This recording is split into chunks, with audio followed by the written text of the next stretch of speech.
بسم اللہ الرحمن الرحیم۔ السلام علیکم۔ حضرت لقمان کا بیٹا جب تجارت کے لیے جانے لگا تو وہ حضرت لقمان کی خدمت میں حاضر ہوا۔ تب حضرت لقمان کہنے لگے، اے بیٹا، جب جاؤ گے تو راستے میں ایک میدان پاؤ گے۔ اس میدان میں ایک چشمہ ہے جس کا پانی نہایت ٹھنڈا اور شیریں ہے، اور اس کے کنارے ایک درخت ہے جس کی چھاؤں گنی اور فرحت بخش ہے، لیکن خبردار، اس درخت کے سائے تلے ہرگز نہ بیٹھو، اور اللہ تعالیٰ تم کو اس مہلک سے محفوظ رکھے۔ اور وہاں تم کو ایک شخص بوڑھا ضعیف ملے گا جو عمر میں اس درخت سے بڑا ہے، پھر جیسا وہ تم کو کہے اس کی بات لازمی مانیو، اور دوسری بات یہ کہ جب آگے جاؤ تو فلاں گاؤں میں وہ لوگ میرے دوست ہیں اور تم کو اپنے گھر لے جائیں گے۔ تعظیم و تکریم سے اس گاؤں میں ایک عورت ہے، نہایت حسین اور جمیل اور مالدار، بس تمہارا اس عورت سے نکاح کرنا چاہیں گے، لیکن تم ہرگز قبول نہ کرنا، خدا اس سے تمہیں اپنی پناہ میں رکھے۔ اور تیسری بات یہ کہ ایک شخص فلاں نامی اور فلاں شہر میں رہتا ہے، ایک مدت ہوئی مجھ سے قرض لے کر گیا ہے، بس اس سے وہ قرض وصول کیجیے، اور خبردار شب کو وہاں نہ ٹھہرنا، اور یہ تمام نصیحتیں یاد رکھنا، اور اب جاؤ، میں نے تمہیں خدا پر سونپا۔ چنانچہ وہ اپنے باپ کی بتائی گئی باتوں کو تسلیم کر کے سفر پر نکلا۔ جب میدان مذکور میں پہنچا، اس کے باپ نے نصیحت کی تھی، اس کے کنارے ایک چشمہ پانی کا پایا، اس کا پانی نہایت شیریں شفاف، اور اس چشمے کے کنارے ایک درخت پایا جس کے سائے تلے ایک شخص بزرگ کامل بیٹھا ہوا تھا، مارے گرمی اور پیاس کے چاہتا تھا کہ اس چشمے سے پانی پیے اور اس درخت کے سائے تلے دم بھر کے لیے آرام کرے، لیکن اسی وقت اسے اپنے باپ کی گئی نصیحت یاد آ گئی تو وہاں سے قدم آگے بڑھانے لگا۔ تو اس بزرگ نے جو درخت کے نیچے بیٹھا تھا پکارا، اے لڑکے، کہاں جاؤ گے؟ ایسی دھوپ میں اور سخت گرمی پڑ رہی ہے، بس اس چشمے کا ٹھنڈا پانی پیو اور ذرا چھاؤں کے سائے تلے دم لے لو، میرے پاس آ کر بیٹھو۔ لڑکا بولا، ہرگز نہیں بیٹھوں گا، کہ میرے باپ نے مجھے منع کیا ہے اس درخت کے سائے میں بیٹھنے سے۔ تب وہ بزرگ کہنے لگا، قسم ہے تیرے رب کی، اس دھوپ اور گرمی میں نہ جا اور میرا کہا مانو۔ یہ بات سنتے ہی لڑکے کو باپ کی بات یاد آئی کہ وہ بزرگ تجھے جیسا کہے اس کا کہا مانیو۔ تب لڑکے نے اس بزرگ کا کہنا مانا اور خلاف اس کے نہ کیا، سلام کر کے بیٹھ گیا، چشمے سے ٹھنڈا پانی پیا اور تھوڑی دیر آرام کرنے کے لیے لیٹ گیا اور سو گیا۔ تبھی اس درخت پر سے ایک سانپ اس لڑکے کو کاٹنے کے لیے اترا۔ لڑکا سو رہا تھا لیکن بزرگ جاگ رہا تھا، بس اس بزرگ نے سانپ کو مار کر اس کا سر کاٹ لیا۔ جب لڑکا اٹھا، دیکھا کہ ایک سانپ مردہ پڑا ہے بغیر سر کے، بس بزرگ سے حال حقیقت معلوم کر کے متعجب ہوا اور باپ کی پہلی نصیحت کا راز جانا۔ بعد اس کے لڑکا وہاں سے اٹھا، اپنا سباب و سفر باندھا اور اس بزرگ کو سلام کر کے جانے کی اجازت طلب کی۔ تب بزرگ آدمی نے پوچھا کہ تم کہاں کہاں کا عزم سفر رکھتے ہو؟ لڑکے نے کہا، فلاں گاؤں میں جاتا ہوں اور وہاں میرے باپ کے دوست ہیں۔ بزرگ نے کہا، اگر تم کہو تو میں بھی تمہارے ساتھ چلوں۔ لڑکے نے کہا، بہت اچھا، آپ بھی ساتھ چلیے۔ تب دونوں اس گاؤں میں گئے جہاں کا ارادہ تھا۔ پہنچے تو وہاں کے لوگوں نے ان سے پوچھا کہ تم کون ہو اور کہاں سے آئے ہو؟ تب لڑکے نے کہا کہ میں لقمان حکیم کا بیٹا ہوں اور یہاں تجارت کی غرض سے آیا ہوں۔ تب گاؤں کے لوگ انہیں نہایت تعظیم و تکریم سے اپنے گھر لے گئے اور انہیں کھانا کھلایا اور ہر روز مہمانداری کرنے لگے۔ تب ایک دن کہنے لگے، اے لڑکے، ہماری قوم میں ایک نہایت خوبصورت عورت ہے، نیک بخت، مالدار اور حسب و نفس میں درست ہے۔ ہم چاہتے ہیں کہ تم سے اس سے نکاح کر دیں۔ یہ بات تمہارے واسطے اچھی ہوگی کہ مال و دولت خوب ہاتھ لگے گی۔ تب لڑکے نے کہا، میرے باپ نے اس سے منع کیا ہے کہ سفر میں کسی امرہ کے پابند نہ ہونا، ورنہ نقصان اور تکلیف اٹھاؤ گے۔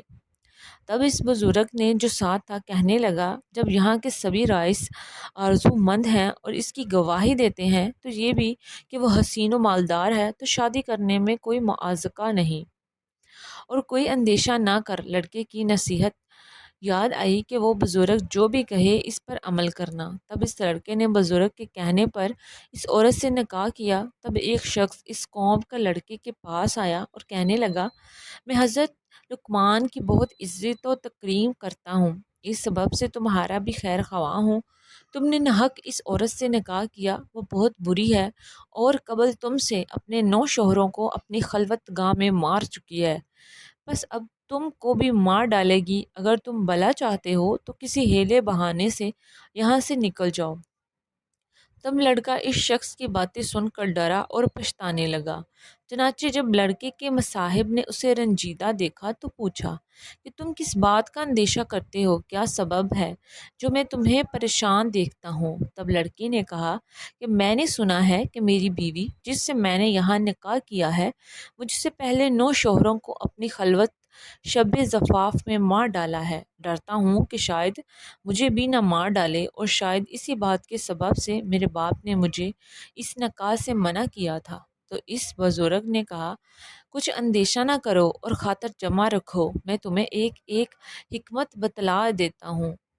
اس سے کرنا وہ یہ کہ جب شب کو تمہاری بیوی تمہارے پاس خلوت میں آئے تو کسی بہانے سے اسے وہاں چھوڑ کر میرے پاس آئیو، تب ہم اس کی تدبیر اور علاج کریں گے۔ غرض جب اس کی بیوی شب کو اس کے پاس خلوت میں آئی تب اس نے بہانے سے کہا، تم یہاں بیٹھو، میں ذرا باہر سے ہو کر آتا ہوں۔ بیوی نے پوچھا، کہاں جاتے ہو؟ لڑکے نے کہا، قضائے حاجت کو جاتا ہوں، تم تب تک یہاں انتظار کرو، اور اس کے علاوہ بھی ایک کام ہے، وہ آ کے بتلائے دیتا ہوں۔ تب لڑکا وہاں سے نکلا اور سیدھا اس بزرگ کے پاس پہنچا تو اس نے ایک آتش دان انگاروں سے بھرا ہوا لانے کو کہا تھا۔ جب لڑکا آتش دان لے آیا تو بزرگ نے اس میں سانپ کا سر جو درخت کے نیچے سے کاٹ کر لایا تھا اس کو اس آتش دان میں رکھ دیا اور آتش دان کو لڑکے کے حوالے کیا اور کہا، اسے لے جاؤ اور اپنی بیوی سے کہو کہ برہنہ ہو کر اس آتش دان پہ خود کو سینکو اور بعد میں اس کو دوبارہ میرے پاس لے آنا۔ تب لڑکا وہاں سے گیا اور جیسا اس بزرگ نے کہا تھا اپنی بیوی کو کہا اور بعد اس کے سینکنے کے آتش دان واپس لے گیا۔ تب اس نے بزرگ کو دیکھا کہ 2 سانپ اس انگیٹھی میں جڑ رہے ہیں۔ تب بزرگ نے کہا، اب جاؤ اور بے خطر اپنی بیوی سے ملو کہ جس کا ڈر تھا سو سانپ اس انگیٹھی میں جڑ رہا ہے، پر اسی سبب سے پہلے شوہر اس کے مارے جاتے تھے۔ چنانچہ حضرت لقمان کا بیٹا تمام شب اپنی بیوی کے پاس رہا اور فجر کو باہر آیا، اور اہل قرآ یہ تمام ماجرا سن کر متعجب ہوئے اور پسر لقمان کے بچ جانے سے خوشی بھی ہوئی۔ اس کے بعد حضرت لقمان کے بیٹے نے ارادہ کیا کہ اپنے باپ کے قرض دار کے پاس جا کر قرضہ وصول کرے۔ تب اس نے بزرگ سے کہا، فلاں گاؤں میں ایک شخص کے پاس میرے باپ کا روپیہ ہے، سو میں چاہتا ہوں جا کے اس سے وصول کروں۔ تب اس بزرگ نے کہا، میں بھی تمہارے ساتھ چلوں گا۔ تب دونوں آدمی اس شخص کے پاس کے وہاں کے لوگوں سے اس کے بارے میں پوچھا تو لوگوں نے کہا، وہ شخص تو بڑا فسادی اور دغا باز ہے، بس تم ناحق اپنی جان گنوانے کے واسطے آئے ہو، سو تمہارے حق میں بہتر ہے یہاں سے چلے جاؤ۔ اور وہ دغا باز آدمی کسی کا روپیہ لے کر واپس نہیں کرتا۔ لیکن ان دونوں نے لوگوں کی بات نہ مانی اور وہاں سے اس شخص کے پاس پہنچے، اور بعد سلام کے لڑکے نے کہا، میں حکیم لقمان کا بیٹا ہوں اور اپنے والد کا قرض وصول کرنے کو آیا ہوں۔ تب اس نے کہا، بہت اچھا، آپ ہمارے بزرگ زادے ہیں تو آج کی رات مہمان نوازی کا شرف بخشیے، صبح کو حساب کتاب کر کے جو روپیہ بنتا ہو سو واپس کر دوں گا۔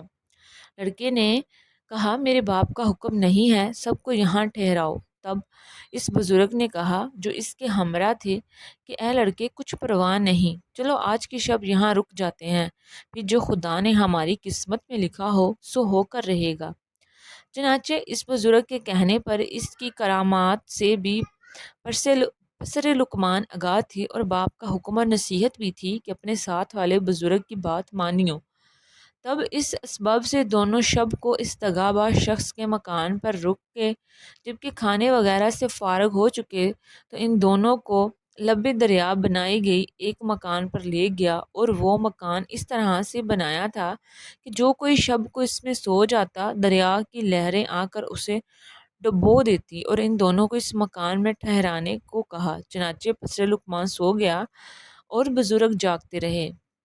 جب آدھی رات کا وقت ہوا تو موجیں چڑھنے لگیں، پانی مکان پر چڑھ گیا۔ تب بزرگ نے لڑکے کو نیند سے بیدار کیا اور وہاں سے اٹھ کر اوپر بلا خانے پر جہاں اس دغا باز آدمی کے بیٹے سو رہے تھے وہاں تشریف لے گئے۔ وہاں سے اس کے بیٹوں کو تخت سمیت اٹھایا اور نیچے اپنی والی جگہ پر سلا دیا اور خود اوپر ان کی جگہ پر سو گئے۔ جب فجر کے وقت وہ شخص آیا اور دیکھتا ہے کہ دونوں اوپر والے طبق میں اس کے بیٹوں کی جگہ سو رہے ہیں اور اپنے بیٹے نیچے مکان میں ان کی جگہ پانی میں مردہ پڑے ہیں، تب پکار کر کہنے لگا، افسوس صد افسوس، میں نے تمہارے واسطے یہ فریب کیا تھا کہ تم کو مار ڈالو، یہ میں اپنے فریب میں آپ ہلاک ہوا، میرے سب بیٹے مارے گئے۔ تب دونوں نے کہا کہ جو کسی کے لیے بدی کرتا ہے سو در حقیقت اپنے لیے کرتا ہے۔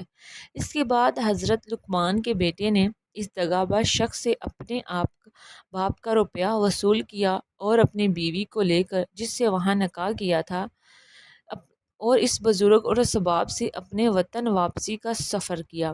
جب پسر لقمان اپنے مکان کے قریب پہنچا تو اس بزرگ نے پوچھا کہ اے بزرگ زادے، تو اتنا عرصہ میرے ساتھ رہا سو تم نے مجھے کیسا پایا؟ تب لڑکے نے کہا، بے شک میں نے آپ کو نیک مرد پایا اور آپ کی برکت سے بہت سی مصیبتوں سے نجات پائی اور نیک بخت بیوی پائی اور اس قدر مال و اسباب پایا۔ تب اس بزرگ نے کہا، مال میں سے مجھے بھی آدھا حصہ دو۔ تب لڑکے نے کہا، آپ اپنی مرضی سے لے لو جتنا حصہ چاہیے۔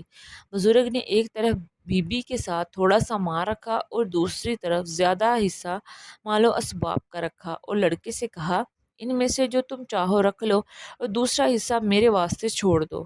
تب لڑکے نے اپنی بیوی اور اس کے ساتھ والا تھوڑا سا مال و اسباب کا چنا اور کہا، میرے لیے یہ کافی ہے۔ چنانچہ دونوں فرقین اپنا اپنا حصہ لے کر چلے۔ تھوڑی دور گئے کہ بزرگ نے لڑکے کو آواز دے کر روکا اور اس سے پوچھا، اے پسر لقمان، تو کس سبب سے مجھے زیادہ حصہ مال و اسباب کا دیا جاتا ہے؟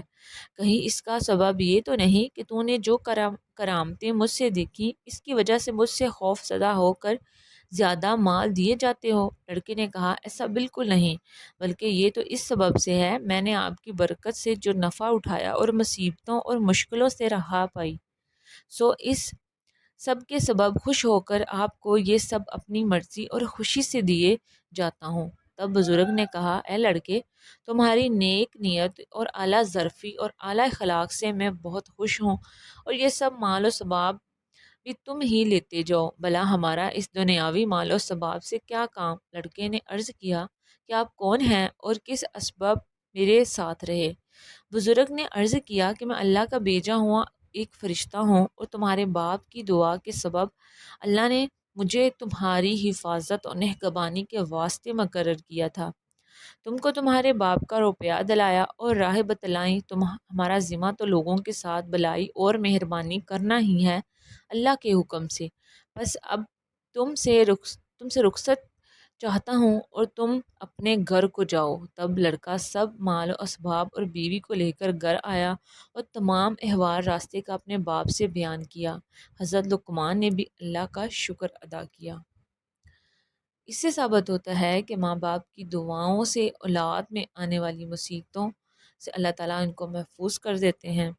آپ سب کو یہ کہانی کیسے لگی؟ اپنی رائے کا اظہار کمنٹ باکس میں ضرور کریں اور میرے چینل کو سبسکرائب کریں، ویڈیو کو لائک شیئر ضرور کریں۔